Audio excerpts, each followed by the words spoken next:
संभाला नहीं, उसकी जो सिम्टम्स होती हैं उसको आइडेंटिफाई नहीं किया टीचर ने या पेरेंट्स ने, तो धीरे धीरे वो खतरनाक स्तर तक पहुंच सकती है और वो पर्सनल प्रॉब्लम से एक सोशल प्रॉब्लम की तरफ मुंतकिल हो सकती है।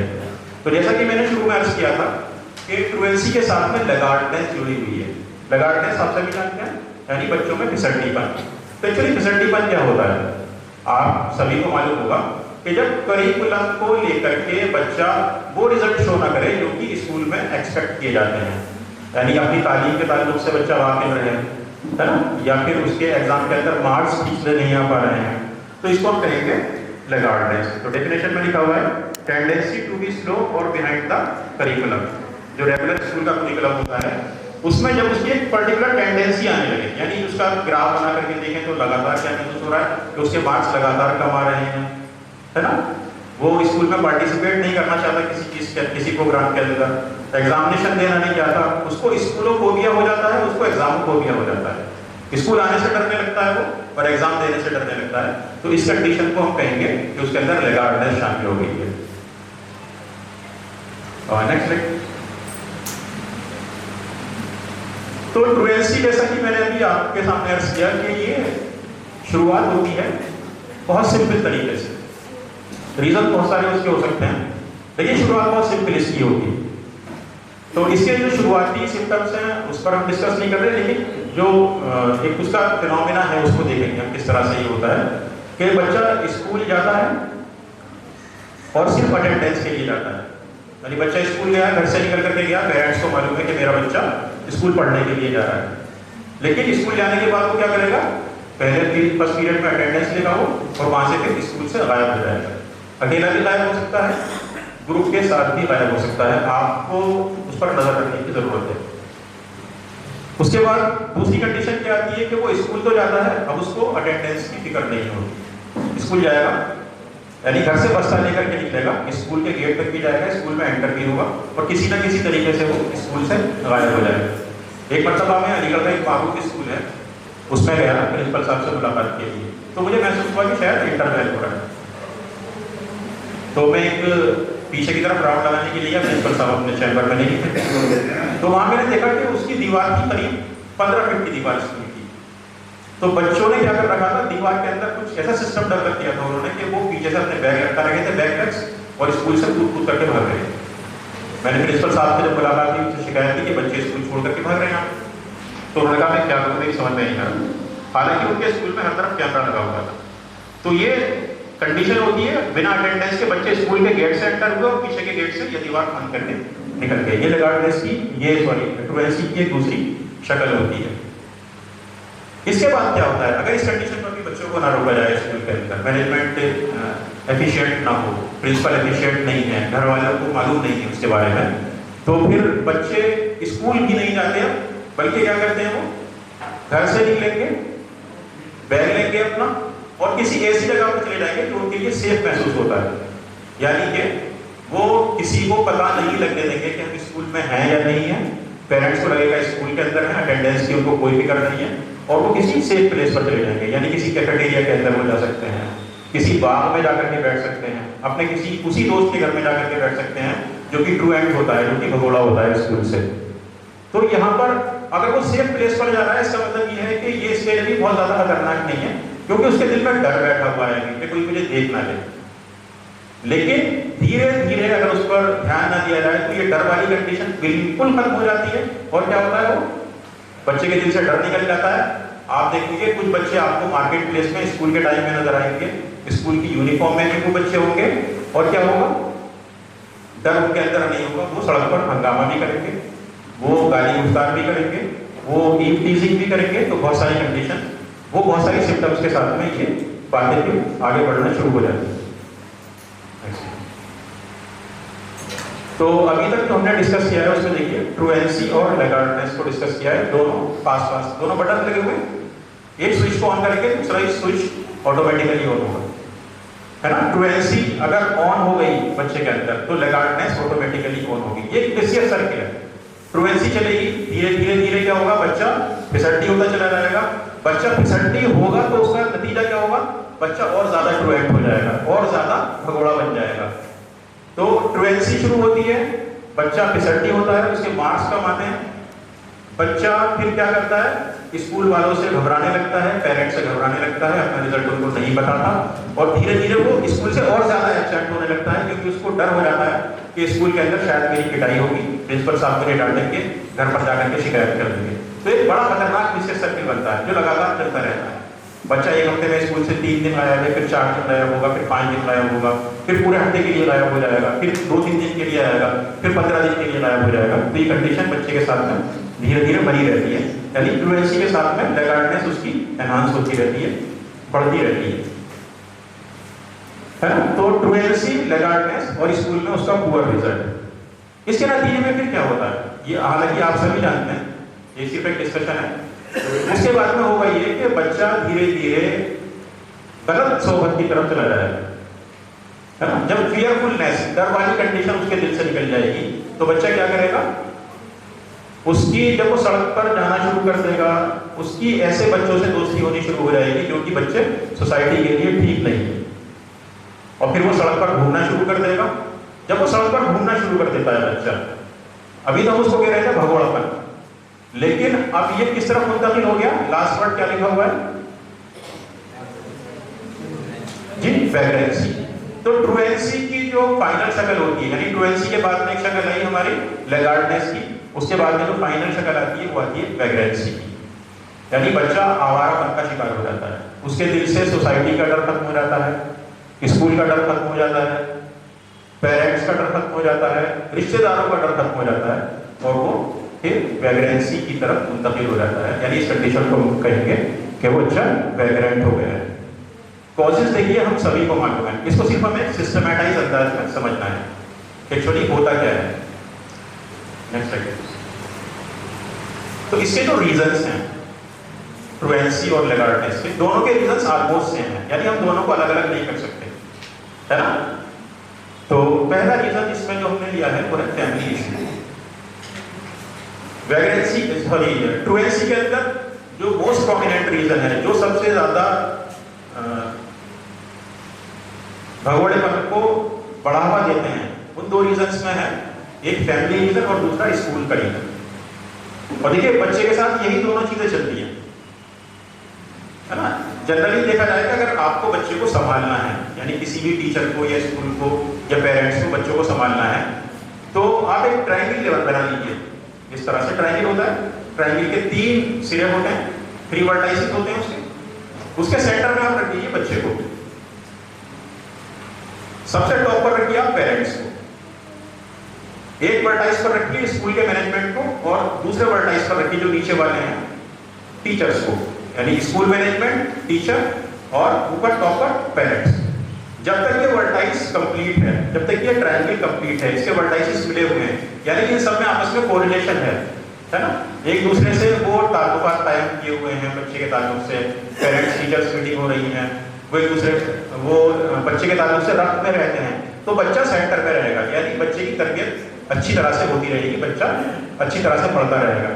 लेकिन इन वर्टेक्स में से अगर एक भी हट जाता है अपने काम से, यानी पेरेंट्स अगर अपने काम को ठीक से अंजाम नहीं दे रहे हैं, स्कूल का मैनेजमेंट अपने आप को ठीक से काम नहीं कर रहा है, या फिर अगर टीचर्स अपने काम को ठीक से अंजाम नहीं दे रहे हैं, तो वो जो पार्ट है खुल जाएगा और बच्चा निकल करके भाग जाएगा, यानी बच्चे की तरबियत पर बहुत खतरनाक असर पड़ेगा।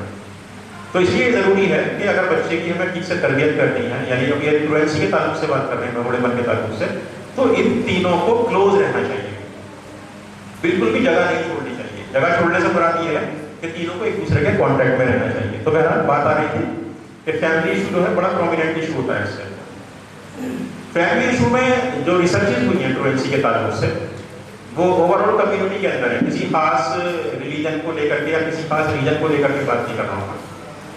उसमें देखने में आया है कि अगर घर के अंदर जो बच्चे की माँ है, अगर माँ हाई स्कूल नहीं है या हाई स्कूल ड्रॉप आउट है, तो बच्चा बहुत ज्यादा भगोड़ा होता है उसका। और ये बात हम जानते भी हैं कि बच्चे जो माँ की गोद होती है बच्चे की तरबियत का होती है, पहले कल भी ये बात आई थी। तो इसलिए ये जरूरी है कि बाप से ज्यादा माँ बच्चे पर नजर रखे कि मेरा बच्चा स्कूल जा रहा है नहीं जा रहा है।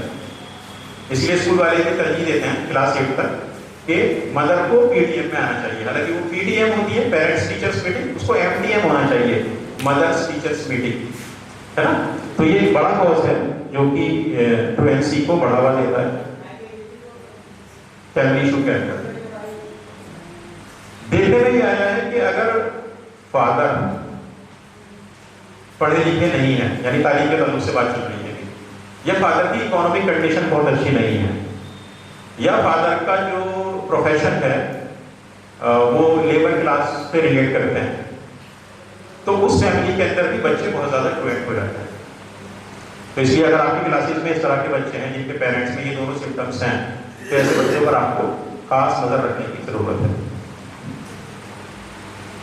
दूसरा फैक्टर है इकोनॉमिक इशू। इकोनॉमिक इशू के ताल्लुक से ये बात देखने में आई है फ्लुएंसी में, यानी भगोड़ेपन के अंदर, कि अगर पेरेंट्स की फाइनेंशियल कंडीशन अच्छी नहीं है तो वो अपने बच्चों को काम पर लगाना चाहते हैं, स्कूल से हटाकर धीरे धीरे बच्चे की वो आदत में शामिल हो जाता है और फिर वो बच्चा भगोड़ा बनना शुरू कर देता है।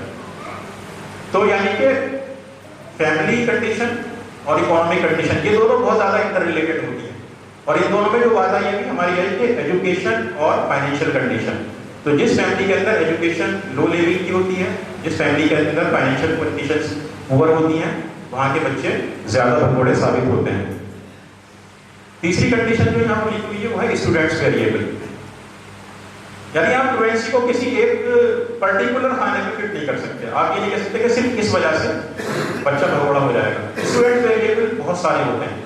बच्चे का साइकोलॉजिकल ट्रेट किस तरह का है, जो बच्चे बहुत ज़्यादा ओपननेस के कायल होते हैं, यानी बच्चा बहुत ज़्यादा खुलेपन का शिकार होता है, बहुत ज़्यादा बातूनी होता है, बहुत ज़्यादा एक्सट्रोवर्ट होता है ना। और इसके साथ में अगर स्कूल का माहौल भी उसके अगेंस्ट है तो फिर क्या होता है, बच्चा बहुत ज़्यादा भगोड़ेपन का शिकार हो जाता है। तो स्टूडेंट्स बिहेवियर में बहुत सारे स्पेसिफिक बिहेवियर्स हैं। वो आप स्टूडेंट टू स्टूडेंट, यानी अलग अलग बच्चे के हिसाब से अलग अलग वेरिएबल काम करेंगे। कोई बच्चा अगर बहुत ज़्यादा इंट्रोवर्ट है तो वहाँ पर भी वो बच्चा भगोड़ेपन का शिकार होता है। किसी बच्चे के साथ में अगर बुलिंग ज़्यादा हो रही है स्कूल के अंदर, यानी क्लास के दूसरे बच्चे उसके साथ छेड़खानी ज़्यादा करते हैं, तो वो बच्चा भगोड़ेपन का शिकार ज़्यादा हो जाएगा, है ना। किसी बच्चे को अगर स्कूल में कल एक बात आ रही थी काइनेस्थेटिक लर्नर्स के पास से, यानी कुछ बच्चे क्लास के अंदर ऐसे होते हैं जो किसी न किसी एक्टिविटी के जरिए सीखना चाहते हैं, है ना। उनको हमेशा ऐसा लगता है क्लास में कि उनको लगता है कि मैं शरारत कर रहा हूँ, लेकिन टीचर्स को लगता है कि वो बच्चा शरारत कर रहा है। तो बच्चा अगर किसी एक्टिविटी के थ्रू सीखना चाह रहा है, क्लास में एक्टिविटीज नहीं परफॉर्म हो रही है, तो बच्चा क्या करेगा, बच्चा कभी इसको छेड़ेगा कभी उसको छेड़ेगा।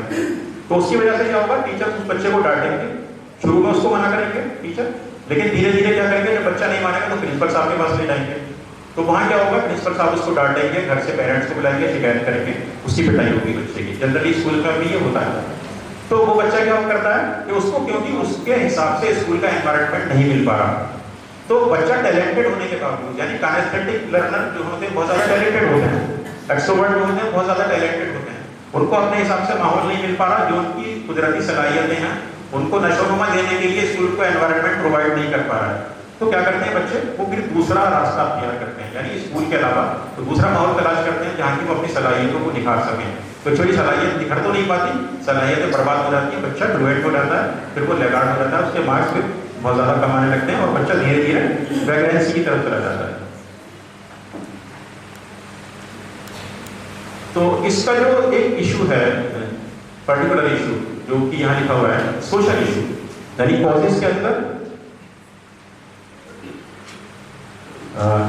स्कूल बिहेवियर फैक्टर जो मैं बता रहा था कि आपको कि काइनेस्थेटिक लर्नर के ताल्लुक से चीजें होती हैं। तो इसको आप ये नहीं कह सकते कि इस बच्चे की फैमिली पुअर है, इस बच्चे के फादर पढ़े लिखे नहीं है, या मान लो हाई स्कूल ड्रॉप आउट है, या आप ये नहीं कह सकते कि ये बच्चा एक्सट्रोवर्ट है या इंट्रोवर्ट है या एम्बीवर्ट है।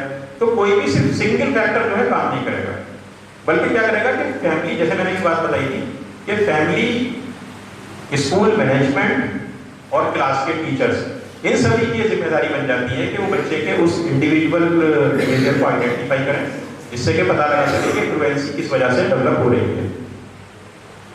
फ्लुएंसी के बाद जो बात आई थी कि बच्चा लैगार्ड हो जाता है, यानी कि पढ़ाई लिखाई में उसके नंबर कम आते हैं।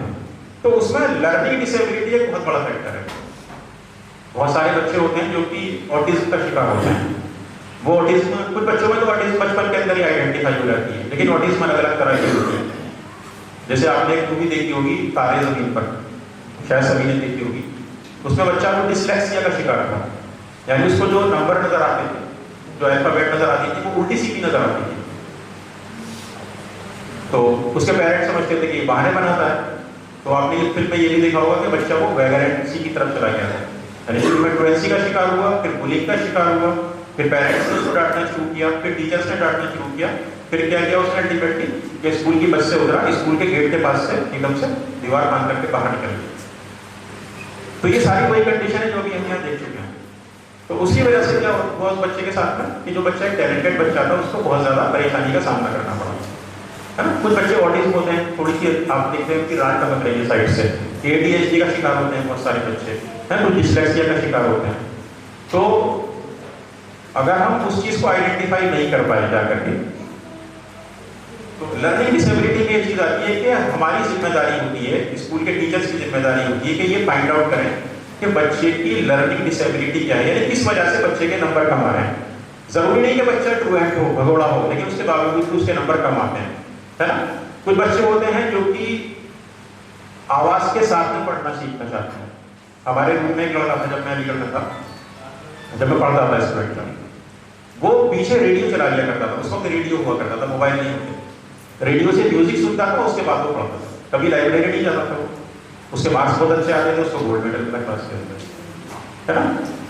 हमारे स्कूल में एक बच्चा है, टीचर ने उसकी मुस्तकिल शिकायत मुझसे आकर दी कि ये बच्चा बिल्कुल भी ध्यान नहीं देता क्लास में, इससे कितना भी हम कह रहे हैं कि कॉपी निकालिए, कितना भी कहें किताब निकालिए, लेकिन ये कुछ करता ही नहीं। मैंने उसको कैमरे में चेक किया बच्चे को, फिर उसके बाद में क्लास के अंदर गया। मैंने उस बच्चे से लेक्चर के बाद में मालूम किया कि सेकंड क्लास का बच्चा है, कि आपको क्या क्या समझ में आया। और आपको हैरान होगी कि उस बच्चे को सब कुछ वो आता था जो दूसरे बच्चे भी नहीं जानते थे।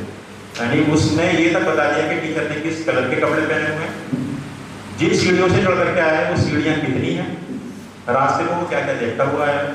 तो यानी इसके ऑडिटरी यानी सुनने की जो सलाहियत थी उसकी और देखने की सलाहियत थी वो बहुत ज़्यादा मजबूत थी। तो बच्चों के अंदर अलग अलग सलाहियत होती है। बच्चे को सिर्फ इस चीज़ से मैपिंग मत कीजिए कि बच्चा कॉपी में कितना अच्छा लिखता है, उसके कितने ज़्यादा अच्छे मार्क्स आते हैं। बच्चे अलग अलग तरह से सीखते हैं, है ना। तो उसी हमें ध्यान देना होगा कि बच्चे में लर्निंग डिसेबिलिटी जो आ रही है उसका एक्चुअल रीजन क्या है। अगर हम सही ध्यान नहीं देंगे तो क्या होगा, फिर बच्चा कहाँ चला जाएगा, धीरे धीरे स्कूल आना बंद कर देगा। और जब धीरे धीरे स्कूल आना बंद करेगा तो फिर क्या होगा, जो अच्छी सलाहियतें हैं वो भी बेकार हो जाएंगी। तो इसलिए ज़रूरी है कि डिसेबिलिटी को फाइंड आउट करने के बाद में हम बच्चे को मोटिवेट करें उसी के अकॉर्डिंग जिस मोड में बच्चा डेवलप हुआ है।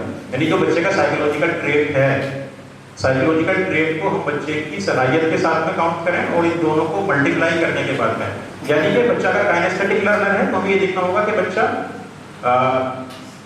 अगर काइनेस्थेटिक लर्नर है तो इसका मतलब ये है बच्चा बहुत ज्यादा ओपननेस क्वालिटी का भी होगा, है ना। तो इन दोनों क्वालिटी को डेवलप करने के बाद में आप बच्चे की अशोरमा करें, वरना बच्चा ट्वेल्थ की तरफ चला जाएगा। तो इसलिए हमेशा ये जानना चाहिए कि एक अच्छे टीचर को एक अच्छा साइकोलॉजिस्ट होने की बहुत ज़्यादा जरूरत है। अगर आप बच्चे को देख करके बच्चे को एक महीने रीड करने के बाद में उसकी साइकोलॉजी का अंदाजा नहीं लगा पा रहे हैं, इसका मतलब ये है कि आपको अपनी साइकोलॉजी डेवलप करनी चाहिए। यानी उसको थोड़ा सा पढ़ना चाहिए और स्कूल्स को भी चाहिए कि टीचर्स के लिए साइकोलॉजी के ट्रेनिंग कैंप्स भी ऑर्गेनाइज कराएं। जनरली लेगार्डनेस यानी कम नंबर आने के पीछे और ट्रूएंसी के पीछे एक बहुत बड़ा फैक्टर है, और वो फैक्टर है कि हम बच्चों को उनकी IQ लेवल के बेस पर आइडेंटिफाई करते हैं। जैसे किसी से पूछा जाएगा कि भाई बताइए दुनिया में सबसे ज्यादा IQ लेवल किसका था, तो एकदम से जवाब आएगा 90% लोगों का किस आइंस्टीन का था, है ना। ये जवाब बताइए। जब क्लास में बच्चे बैठे हुए हैं, अगर आप उनको कोई बाहर से आया पूछने के लिए कि इस क्लास में सबसे अच्छा बच्चा कौन सा है, तो जनरली शुरू के 2-3 बच्चों यानी उन बच्चों को पढ़ा दिया जाएगा जिनके मार्क्स क्लास में लास्ट सेशन में ज्यादा आए। तो इसका मतलब ये है कि बच्चों को जो एनालाइज कर रहे हैं वो किस बेस पर कर रहे हैं कि बच्चे के नंबर कितने आते हैं क्लास के अंदर, IQ के बेस पर करते हैं या इनबॉर्न टैलेंट के बेस पर करते हैं। तो ये दोनों तरीके गलत हैं, ये दोनों तरीके सरासर गलत हैं बच्चे को आइडेंटिफाई करने के। हम जरा ये सोचें कि अगर हम उन 3 बच्चों को जो क्लास में फर्स्ट सेकेंड या थर्ड आते हैं उनको बेहतर बताते हैं दूसरों के सामने, तो बाकी बच्चों की साइकोलॉजी पर कितना जबरदस्त नेगेटिव इम्पैक्ट आता है। और वो कुछ नेगेटिव इम्पैक्ट कुछ तो इस तरह के होते हैं कि आप अब ये सर्वे करेंगे बहुत सारे टीचर्स का तो ये बताएंगे कि बचपन में हमारे साथ इस तरह की कंडीशन हुई थी जिससे हम वो चीज़ नहीं कर पाए जो हम करना चाहते थे। यानी वो उनके दिल के अंदर बैठ जाती है, उनके जहन के अंदर वो चीज़ बैठ जाती है और उनकी वो पर्सनैलिटी का पार्ट बन जाती है। तो इसलिए हमें इस चीज़ से बचना चाहिए। तो बहरहाल तो इसके लिए कंसीक्वेंसेस हैं, यानी ट्रूएंसी के और लैगार्डनेस के, यानी इसके जो रिजल्ट्स आते हैं, नतीजे आते हैं, वो क्या है कि बच्चा पहले फ्रस्ट्रेट होता है। फ्रस्ट्रेट होने के बाद में क्या होता है, यानी बच्चा बहुत ज़्यादा परेशान हो जाएगा। जब बच्चा परेशान होगा तो उसकी साइकोलॉजी पर इम्पैक्ट आ रहा है। साइकोलॉजी पर इम्पैक्ट आने की वजह से क्या होगा, बच्चे की पर्सनैलिटी डिसऑर्गेनाइज हो जाएगी। यानी अल्लाह सुब्हानहू व तआला ने उस बच्चे को जिस पर्सनैलिटी ट्रेट पर बनाया है वो पर्सनैलिटी ट्रेट उसका खत्म होना शुरू हो जाएगा। बच्चा अगर एक्सट्रोवर्ट है तो वो एम्बीवर्ट हो जाएगा, यानी कि थोड़ा कम बोलना शुरू करेगा, फिर वो धीरे धीरे इंट्रोवर्ट हो जाएगा, उसकी बहुत सारी सलाहियतें खत्म हो जाएंगी। अगर वो चीज़ लगातार बढ़ रही है, यानी उसको अगर भगोड़ेपन के साथ में शामिल कर लिया जाए, तो फिर क्या होता है कि बच्चे के अंदर इमोरलिटी डेवलप होना शुरू हो जाती है। वो बड़ों की इज्जत करना कर देता है, टीचर्स की इज्जत नहीं करेगा, प्रिंसिपल की इज्जत नहीं करेगा, है ना। यानी कि वो उसका कैरेक्टर धीरे धीरे खत्म होता जा रहा है। कैरेक्टर खत्म होने से क्या होगा, अभी सोशल प्रॉब्लम बन गई, यानी पहले पर्सनल प्रॉब्लम की अब तक है, अब धीरे धीरे क्या हो रहा है, फैक्टर्स के साथ में ये एक सोशल प्रॉब्लम बन रही है। यानी इंडिविजुअल प्रॉब्लम के जो डिसएडवांटेजेस हैं वो सोशल प्रॉब्लम के अंदर डेवलप हो रहे हैं। हमारे साथ भी यही होता है, अगर हम कुछ चीज़ ठीक से नहीं कर पा रहे हैं, हमारा पर्सनल डिसऑर्गेनाइजेशन होता है, तो हम घर में चीखना चिल्लाना शुरू कर देते हैं। अब एक सोशल फैमिली प्रॉब्लम बन जाती है, बाहर से कोई मेहमान आ जाए उसको ठीक तरह से ट्रीट नहीं करते, वो भी सोशल प्रॉब्लम बन जाती है ना। और उसके बाद में क्या होता है कि सोशल इशू बनता है, तो सोसाइटी के अंदर फिर आगे चल करके इस तरह के लोग पैदा होते हैं जो कि आलसी होते हैं। यानी अब ये प्रॉब्लम भगोड़ेपन से लेकर के बच्चे के मार्क्स कमाने से आगे बढ़ करके क्या होता है, सोशल प्रॉब्लम में तब्दील होगी। और सोशल प्रॉब्लम अब क्या हो, उसके अंदर बच्चे के अंदर कोई पर्टिकुलर स्किल नहीं है। जब पर्टिकुलर स्किल नहीं है तो आप क्या देखेंगे, कुछ लोगों को रात को देखेंगे आप चाय के ढंग पर बैठे हुए हैं मुस्तकिल रात के 10-12 बजे तक फैमिली को छोड़ करके। अरे वो लोग इस तरह के हो गए कि उनके अंदर कोई एफिशिएंसी नहीं है, कोई एफिकेसी नहीं है। वो बहुत अच्छा काम नहीं कर सकते, ना तो अपनी कम्युनिटी के लिए कर सकते हैं और ना अपने नेशन के लिए कर सकते हैं। तो इसी वजह से नेशन का बहुत सारा लॉस भी होता है, यानी ह्यूमन कैपिटल का लॉस तो होता ही है, साथ में गवर्नमेंट के पैसे का भी लॉस होता है। ऐसे लोगों को कंट्रोल करने के लिए फिर बहुत सारे मेजर्स गवर्नमेंट अपनाती है। इसका दूसरा नतीजा ये होता है कि बच्चे ड्रॉप आउट का शिकार हो जाते हैं। कुछ कम्युनिटीज के अंदर ड्रॉप आउट बहुत ज्यादा है, और इसके अलावा जब ड्रॉप आउट का शिकार होते हैं तो इलिटरेसी बढ़ती है, और ये भी फिर किस तरफ ले जाती है, सोशल इश्यूज की तरफ ले जाती है। यानी बच्चे सोशल प्रॉब्लम, ये बच्चे बड़े होकर के सोशल प्रॉब्लम क्रिएट करते हैं। और उसके बाद में जो सबसे खतरनाक पहलू होता है वो ये होता है कि जुवेनाइल डिलिक्वेंसी की शक्ल अख्तियार कर लेती है। यानी क्लास 8 में ही आपने देखा होगा बच्चे, क्लास 9 में आपने देखा होगा बच्चे इस तरह के होते हैं जो इस तरह के काम करते हैं जो कि क्राइम में डेवलप हो जाते हैं। बच्चे जेब काटना शुरू कर देते हैं, मोबाइल स्नैचिंग का काम शुरू कर देते हैं, है ना। और देखने में आया कि बच्चे शराबनोशी की तरफ चले जाते हैं, या फिर जो मैरिजुआना या जो कुछ ड्रग्स वगैरह होते हैं उस तरह के ड्रग्स भी बच्चे लेना शुरू कर देते हैं। तो हम ये देखते हैं कि जो कंडीशंस हैं इस तरह की, एक बहुत छोटी सी प्रॉब्लम थी जो मैंने बच्चे की एक तस्वीर दिखाई थी शुरू में, बड़ा सादा सा एक अच्छी सी फैमिली का बच्चा नजर आ रहा था, लेकिन अगर उस पर टीचर्स मैनेजमेंट वगैरह नजर ना रखें तो फिर धीरे धीरे बच्चा कहाँ चला जाता है। तो इससे कॉम्बैट करने के लिए, यानी इस चीज़ को सही करने के लिए, यानी इससे लड़ने के लिए हमें क्या करना चाहिए। देखिए इसमें सबसे बड़ा रोल होता है टीचर्स का। सबसे पहले टीचर को ही मालूम चलता है ना, टीचर को बहुत ज़्यादा मुस्तैद रहने की ज़रूरत है। लेकिन टीचर अकेले इसमें बहुत ज़्यादा कुछ नहीं कर सकते जब तक कि बाकी दोनों, यानी स्कूल के मैनेजमेंट का और पेरेंट्स का उनको साथ ना मिले। तो इसमें एक हॉलिस्टिक अप्रोच अपनाने की ज़रूरत है, इंस्ट्रक्शनल अप्रोच अपनाने की ज़रूरत है। इंस्ट्रक्शनल अप्रोच से मतलब यह है कि बच्चे को इंस्ट्रक्शंस दिए जाएं बाकायदा लिखे हुए उसके बिहेवियर के ताल्लुक से। तो सबसे पहले जो हम बात डिस्कस करेंगे उसमें है अटेंडेंस पॉलिसी। स्कूल को अपनी अटेंडेंस पॉलिसी को बहुत ज़्यादा मजबूत बनाने की ज़रूरत है। आपने देखा होगा जो कुछ अच्छे स्कूल्स होते हैं, बड़े स्कूल होते हैं, हम अपने स्कूल में भी करते हैं, अगर 3 दिन तक बच्चा एब्सेंट है स्कूल से तो हम पेरेंट्स को फौरन SMS भेजते हैं तीसरे दिन सुबह 10 बजे हम SMS भेज देते हैं कि आपका बच्चा स्कूल से 3 दिन से एब्सेंट है।